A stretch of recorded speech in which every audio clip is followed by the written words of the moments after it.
CMC team सह मान्यवर Cuttack mayor आज बात्या आश्रयस्थली बुली देखिबा सह समीक्षा कले।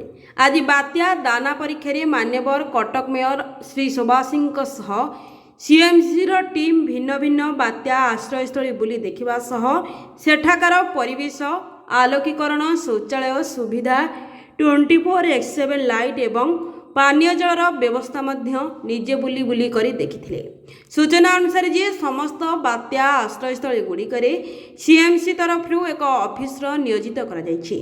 जेपरिक आश्रयस्थली गुड़िकरे जेपरि कोनोसी प्रकार असुविधा न हुए से विषय रे सीएमसी गुरुत्वर सह ध्यान दैछि। जीरो काजुआलिटी बेसिस रे कार्य करुछि सीएमसी मेयर श्री सिंह मध्य एही असुविधा समय रे समस्त विषय को ध्यान देई मॉनिटरिंग करिसेंती। सुखिला खाद्य और रंधा खाद्य उभय व्यवस्था करा जायछि।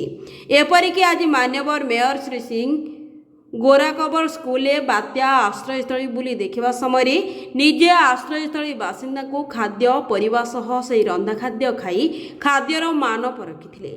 आज रही कार्यक्रम रे मान्यवर कटक मेयर श्री सुभाषिंह सह डेप्यूटी मेयर सुश्री दमयंती माझी तथा deputy commissioner Swatapadma D Satapathy, CMC committee chairman Shri Pradipta Kumar Khuntia, committee chairman Shrimati Pralaya Beura, corporator Laxmipriya Behera, पूर्वतन कॉर्पोरेटर रामजान खान, विनोद पंडा, शायद शेखायत अली प्रमुख उपस्थित थिले। ब्यूरो रिपोर्ट ओड्रो ओडिया।